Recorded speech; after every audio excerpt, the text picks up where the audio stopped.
우리 같이 하나님께서 우리에게 주시는 말씀, 오늘 짧으니까 함께 읽겠습니다. 창세기 3장 22절에서 24절까지 말씀입니다.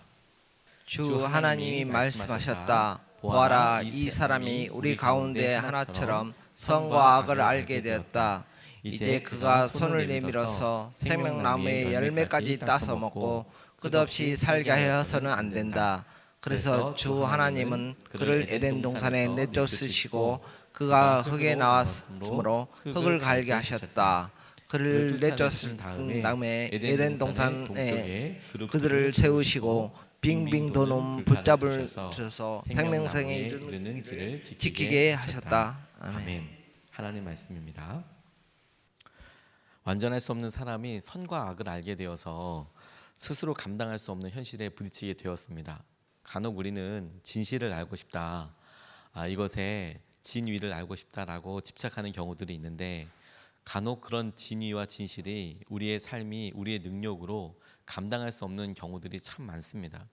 선과 악을 알게 된다는 것에 대해서 우리가 막연하게 그럴 수 있으면 좋겠네 라고 생각을 하지만, 그러면 우리가 분명한 기준을 가지고 이 일은 선한 거야 혹은 이 일은 악한 거야 라고 안다고 해서 우리가 계속해서 선한 일을 계속해서 할 수 있고 그렇게 선한 쪽에 남아있을 수 있는 자격과 능력이 있는가, 그만한 의지가 있는가, 그걸 우리에게 그런 게 없다는 것을 대번 쉽게 알 수 있는 것이 무엇이냐면, 우리가 짓는 죄와 우리가 실수하는 영역들, 연약함들이 우리가 몰라서 그러면 그런 일을 하는 건가, 선과 악에 대해서 우리가 분명히 모르기 때문에 우리가 죄를 짓는 것이고 여전히 연약함 가운데 머무는 것이고, 우리가 하는 말과 행동이 상대방에게 아플 거라는 걸 알면서 모르면서 이걸 하는 것이냐, 그건 아니지 않습니까?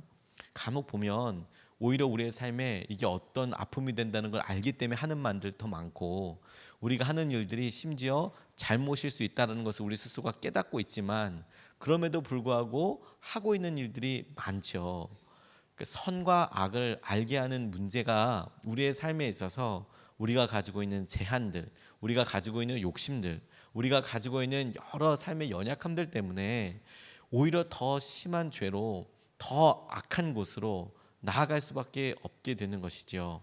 하나님께서 우리를 지켜주시고 보호하여 주시는 것에 대하여 우리가 하나님께서 주시는 은혜를 애써 아는 것, 애써 우리의 결정을 우리가 해야 한다고 주장하는 것이 필요 없는 것이 이와 같은 맥락에 있다라고 생각하게 되었습니다. 하나님께서 그들이 선악을 알게 하는 나무의 열매를 따먹고 나자 각각 벌을 내리셨습니다. 각각 벌을 내리시고 책임을 지게 하신 이후에 오늘의 본문 말씀은 한 번 더 그들의 삶에 있어서 그들의 한 행동들에 대한 책임을 묻고 계시는 장면입니다. 에덴 동산에서 나아가라, 쫓아내는 그런 장면이 됐는데, 하나님께서 이것을 통하여서 다시 한번 우리의 삶에 주님께서 주시는 은혜에 대해서 묵상하고 붙잡고 기도하는 시간을 주셨다라고 묵상하게 되었습니다. 오늘 본문 말씀을 통해서 첫 번째로 붙잡은 것은 무엇이냐면, 은혜가 사라지는 것이 심판이라는 것입니다. 우리는 심판이 어떤 일을 한 결과, 어떤 일을 해서 당하는 어떤 괴로움, 고통들, 어떤 결과들, 행동들에 생각을 하지만, 그러나 죄에 대한 결과에 대한 근본적인 것은 주님께서 주셨던 은혜를 베풀지 않는 것에서부터 심판은 이미 시작된 것이죠. 그만한 벌이 없습니다. 23절 말씀에 보면 그를 에덴 동산에서 내쫓으시고 그가 흙에서 나왔으므로 흙을 갈게 하셨다라고 이렇게 나와 있죠. 에덴 동산에서 쫓아내셨다, 내쫓으셨다라는 단순한 표현 가운데 있는 많은 내포하는 의미들이 있습니다. 오늘 본문에서 계속해서 하나님의 명령에 불순종했던 것이 아니라 단 한 번 하나님께서 하지 말라고 했던 그 행동을 통해서 하나님께서 아담을 위해서, 사람을 위해서 했던 모든 것들이 있는 그 에덴에서 나가게 하셨다라고 이야기하시는 것이죠. 에덴 동산은 사람을 위해서 모든 것이 준비되어 있던 곳이라고 생각해도 무방할 것 같습니다. 먹을 것이며 삶에 필요한 모든 것들이 애써 수고하지 않더라도 하나님께서 누릴 수 있도록 여겨주셨고, 에덴 동산에는 에덴 동산의 마음이 있어서 그런 일들에 대하여 부담하지 않고 자유하고 기쁘고 내게 있는 이런 것들을 향유하면서 살 수 있었던 그런 곳이었다고 생각이 듭니다. 하다못해 아담이 동물들의 이름을 지어줬던 것을 보면서도 알 수 있듯이 짐승들과도 동물들과도 서로 이야기하고 또 서로 공격하고 해코지를 하려고 하는 그런 마음이 없이 우리가 샬롬이라고 이야기하는 평화를 이루면서 서로가 서로를 그냥 사랑하고 함께 누리면서 살 수 있었던 곳이 에덴이었겠구나라고 생각할 수 있는 것이죠. 아담에게도 추억이 있는 곳입니다. 이름을 주었던 그가 지어줬던 곳, 하나님과 함께했던 곳. 반면에 하나님께도 아담과 함께했던 곳, 하나님께서 창조하시고 사람을 지으시고 그것에 두셔서 계속해서 하나님께서 주셨던 기쁨과 은혜를 나누셨던 곳이었지만 아담의 행동을 통해서 하와의 행동을 통해서 이제는 추억이 아니라 상처가 남고 아픔이 남았던 곳이 되어버리게 된 것이죠. 그래서 다 쫓아내고 다 모든 것들을 걷어버리게 된 것입니다. 탕자가 집을 떠날 때까지만 해도 몰랐습니다. 그가 아버지로부터 어떤 은혜를 누리고 있는지. 탕자는 그게 자기가 누리고 있는 여러 가지 것들이 돈 때문인 줄 알았습니다. 그러니까 유산 달라고 한 거겠죠. 아버지 곁을 멀리 떠나도 돈 있으면 괜찮다고 생각했던 게 틀림없습니다.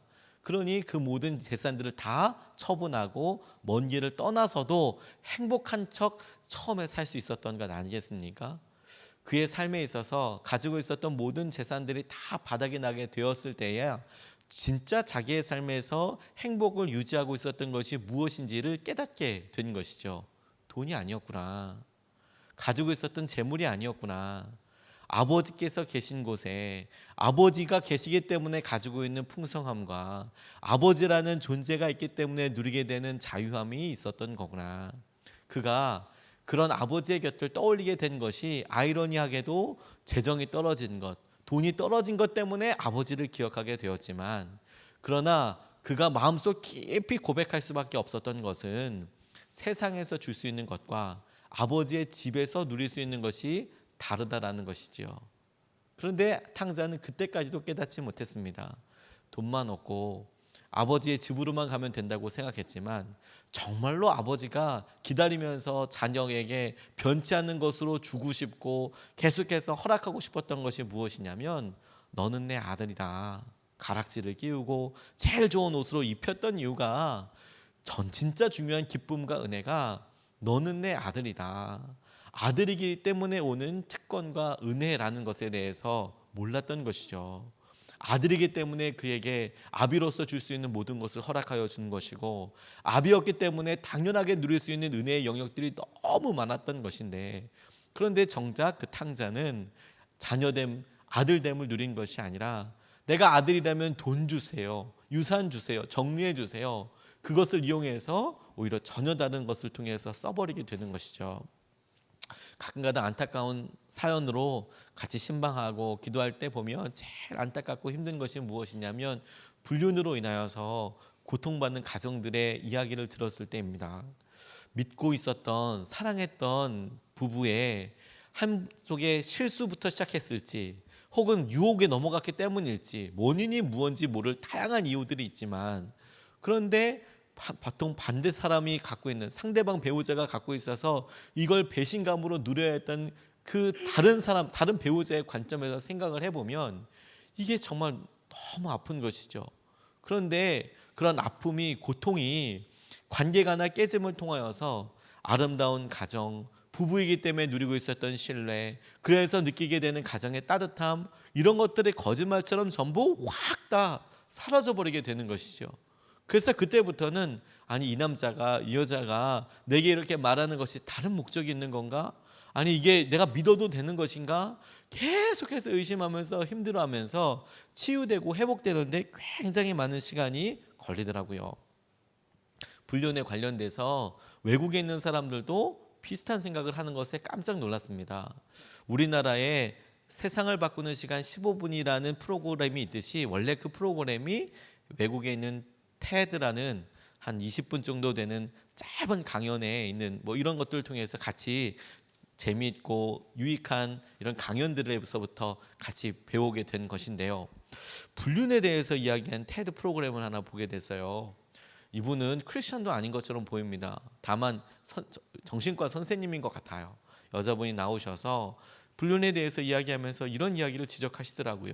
성경을 인용하고 이런 것이 아니라 사람들이 당하는 여러 불륜에 대한 아픔, 배신감, 어려움에 대해서 이야기하면서 자기가 많은 사람들을 치유하기 위해서 만나보니까 한 가지 굉장히 흥미로운 것이 자기가 잘못했다라고 생각할 때 주로 그 잘못에 대한 인정을 내가 이런 한 행동이 나의 배우자에게 아픔이 되었기 때문에 라고 대답을 한다는 거예요.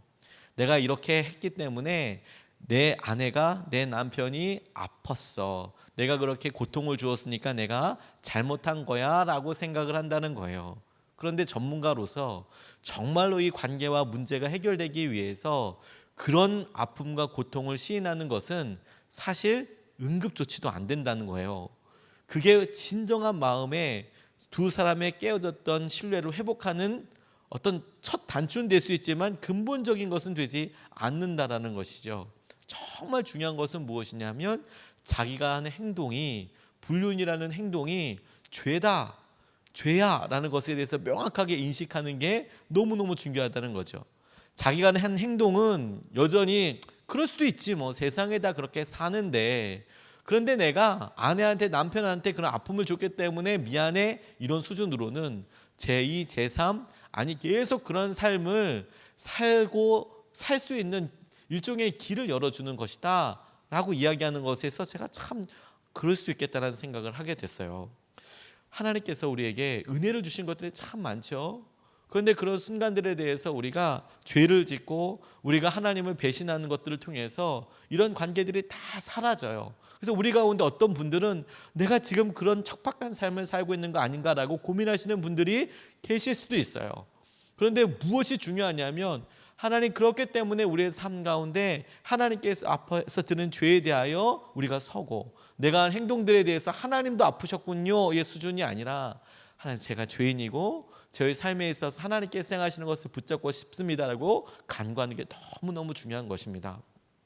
또한 이 일을 통해서 우리가 바르게 나아가야 될 방향이 주님께서 이렇게 당연하고 일상적인 것을 주신 것들에 대해서 어느 순간에 우리가 잘 깨닫지 못하는 것이죠. 당연하다고만 생각하는 것이죠. 그래서 당연한 것에 대한 의도적인 감사가 너무너무 중요하겠다는 생각을 하게 됐어요. 하나님, 우리의 삶에서 죄를 지어서 떠나보니까 내 삶이 이렇게 힘들구나. 집 떠나봐야 고생이라는 거 알지 않습니까? 나가면 좋은 것 같지만 집 나가면 고생이라는 걸 나가봐야 알아요. 부모들이 배우자가 그렇게 얘기해도 나가봐야 고생해봐야 이거 아니었구나라는 것을 알게 되죠. 우리가 이렇게 연약해요. 이렇게 어리석어요. 그런데 하나님 앞에서도 우리가 똑같은 거죠. 하나님께서 우리의 삶에 엄청난 많은 은혜들을 흘려보내고 계시거든요. 근데 우리가 얼마나 큰 은혜를 받고 있는지 잘 몰라요. 거둬져 봐야 알아요. 아담과 하와가 에덴 동산 쫓겨나 보니까 아는 거예요. 자기가 어떤 은혜를 누리고 있었는지 모르는 것이죠. 우리가 주님 안에서 살 때에도 하나님께서 주시는 은혜를, 가죽옷의 은혜와 놀랍게 무엇이 은혜를 놓고 우리가 생각할 때에 하나님 우리의 삶에 당연한 것 없고 의식적으로나 결단하여서 드리는 감사가 너무너무 중요한 거구나. 하나님 그런 감사가 우리의 삶에 넘쳐나게 해달라고 기도해야겠다 생각하게 되었습니다. 두 번째로 주목하고 붙잡은 것이 무엇이냐면 하나님께서 생명의 근원 되신 하나님께 더 이상 나아갈 수 없는 것을 심판, 죄에 대한 책임으로 물리셨다라는 거예요. 22절 24절 말씀을 보면 생명나무의 열매까지 따서 먹고 끝없이 살게 하여서는 안 된다. 24절에 에덴 동산의 동쪽에 그룹들을 세우시고 빙빙 도는 불칼을 두셔서 생명나무에 이르는 길을 지키게 하셨다라고 이렇게 나와 있습니다. 생명나무의 열매를 따먹어서는 안 된다. 왜? 그것을 따먹으면 끝없이 살게 되니까, 영생하게 되니까. 그러니까 하나님께서 처음부터 사람들에게 허락하셨던 삶은 하나님과 함께 영원히 사는 것에 대해서 말씀하셨어요. 그런데 그런 영원한 삶 가운데 살고 있었던 아담과 하와는 그게 얼마나 값진 것인지 몰랐지요. 뿐만 아니라 그런 삶이 어디서부터 오는지에 대해서도 몰랐어요. 하나님께서 죄진 사람들에게 에덴 동산을 쫓아내시면서 그 이유 중에 하나가 뭐냐면 이들이 이렇게 악할진대 생명나무의 열매를 먹어서 영원히 살면 어찌 될 것인가, 그 길을 닫으셨다라고 말씀하고 계십니다. 생명나무는 영원히 우리의 삶의 근원 되시는 하나님을 말하는 것입니다. 하나님께서 하나님 당신을 향하여서 나아갈 수 있는 길을 막으셨대요. 사람의 죄로 인하여, 배신으로 인하여 그 길을 막으셨다라고 이야기하고 계세요. 사람의 죄는 영원한 생명이신 하나님 앞으로 나아갈 수 있는 길을 이미 다 막았습니다. 우리의 삶이 여전히 우리의 것을 다시 생각해보고 그렇게 할수록 무너지고 연약한 모습을 발견할 수밖에 없는 것이죠. 우리 힘으로는 하나님께로 나아갈 수 있는 방법이 없습니다. 선과 악을 알아서 그래서 선한 일로만 살 것 같지만 그런 결과가 무엇이냐면 여전히 선을 알면서도 악한 데에 머물고 있는, 이것이 죄인지도 알면서도 여전히 죄된 마음 가운데 머물고 있는 지독한 현실 가운데 우리가 있다는 것을 깨닫게 하는 것, 그것밖에 없거든요. 너무도 힘들고 어려운 삶을 살게 하는 것이죠. 그런데요, 그렇기 때문에 이런 육체적인 고생과 시간에서 오는 두려움보다도 이 모든 과정 가운데 하나님의 사랑과 은혜를 경험할 수 없다는 것이 사실 더 큰 고통이자 커다란 심판인 것이죠. 더 이상 사랑을 누릴 수 없고 은혜를 누릴 수 없는 것이구나. 예수님께서 바로 그 일을 위해서 우리 가운데 오신 것입니다. 주님께서 생명 되신 당신께로 길을 열어주신 것이죠. 우리 스스로 갈 수 없었던 곳, 우리 스스로 만날 수 없었던 상황들에 대하여 주님께서 친히 여시기 위하여 육신의 모습으로 이 땅에 오신 것입니다.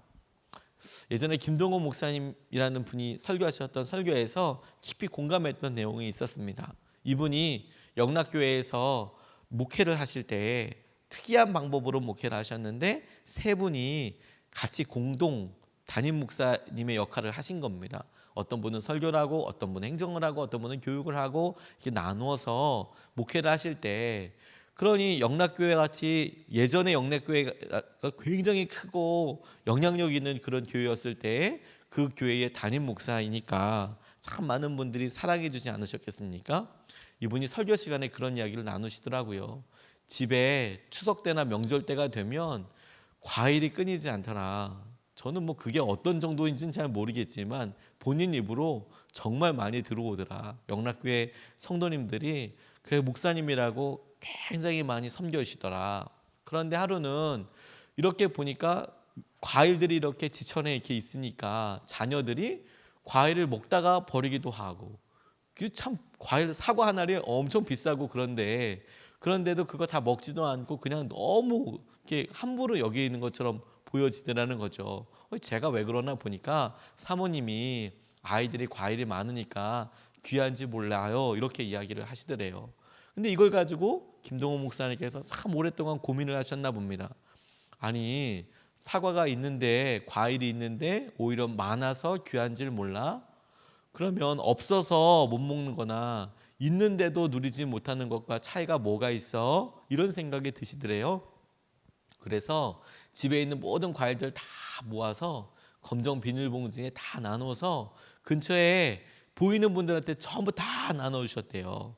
보이는 분들이라 함은 옆에 있는 이웃집들도 있지만 육교 위에서 뭐 손톱깎이 파시는 분, 자파상 파시는 분들, 길거리에서 리어커 가지고 가시는 분들한테 그렇게 비닐봉지 하나씩 들고 와서 집에 있는 과일을 전부 싹 다 나눠 주셨대요. 그리고 나서 시간이 어느 정도 지나고 나다가 의식하지 않고 지나고 나다가 우리 식사하고 났으니까 그냥 사과라도 하나 깎아 먹을까 이렇게 이야기했더니 사모님이 우리 집에 이제 과일 없어요, 이렇게 이야기하시더라는 거죠. 다 나눠져가지고 이제 집에 과일 없다고. 그래? 그러면 가서 좀 사오지. 그래서 돈을 내고 그냥 몇 알 사갖고 이렇게 오셨답니다. 그날 저녁에 사과를 이렇게 까서 먹는데 이 아들들이 너무 맛있게 먹더라는 거죠. 너무 맛있게 먹고 이게 맛있다 이거. 사서 먹어서 맛있는 게 아니라 없어 보니까 더 그런 걸 아는 것이죠. 생명의 근원 되신 하나님께서 예수님을 통하여서 그 길을 열어놓으셨다고 했잖아요. 근데 어제 말씀을 준비하면서 제게 이런 마음에 도전이 있더라고요.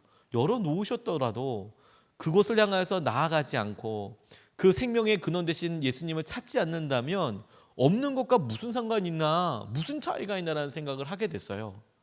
하나님께서 사람의 죄로 인하여서 그 길을 막으셨다 했는데, 그래서 구약의 사람들은 하나님께 나아가고 싶어도 도무지 나아갈 수 있는 방법이 없었는데 예수님께서 그 길을 열어주셔서 십자가에서 놀라운 은혜를 허락하여 주셨다는 것을 우리가 아는데, 그런데도 날마다 나아가지 못한다면 도무지 구약시대에 나아가지 못했던 것과 우리들의 삶에 무슨 차이가 있나라는 생각을 하게 됐어요. 생명의 근원 되신 분이 하나님이시죠. 우리의 삶의 기쁨과 우리의 삶의 평안과 우리의 삶의 모든 것의 진정한 원인과 근원이 되시는 분이 주님밖에 없으시거든요. 그러니까 우리에게 주님께서 생명나무 그 길로 가는 길을 막으셨다라는 말씀이 우리에게 구체적으로 적용되게 될 때, 하나님, 우리에게 이 길을 열어주셔서 너무너무 감사합니다. 그런데 주님, 우리가 날마다 그 길로 주님 앞으로 나아가는 사람이 되게 하여 주십시오. 날마다 생명 되신 주님을 누리는 삶을 살게 하여 주십시오. 생명 되신 예수님을 구하고 그 구한 예수님의 은혜를 우리가 놀랍게 누리는 삶이 되게 하여 주십시오. 이렇게 간절히 기도하며 나아가야겠다, 이렇게 붙잡게 되었습니다.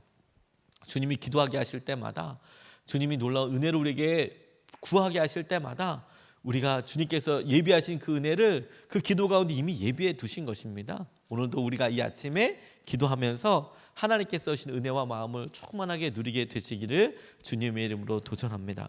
우리가 오늘도 두 가지 말씀을 나눴습니다. 주님께서 우리에게 주시는 은혜대로 은혜가 사라지는 것이 그게 심판이라면, 주님께서 우리에게 은혜 가운데 있게 하여 주신 이것에 대해서 오히려 되려 거꾸로 감사하는 것이 너무너무 중요하겠다. 오늘은 주님 이렇게 힘들고 어렵지만 주님 직장 주시고 재정 주셔서 감사하고 가정 주셔서 감사하다고 주님 주신 은혜 당연하다 생각하지 않고 감사하는 그런 시간이 되었으면 좋겠고, 생명의 근원 되신 하나님께, 하나님 오늘도 우리가 의지하고 온전히 주님만 신뢰합니다, 우리의 모든 것을 채워달라고 이렇게 간구하며 나아가고 싶습니다.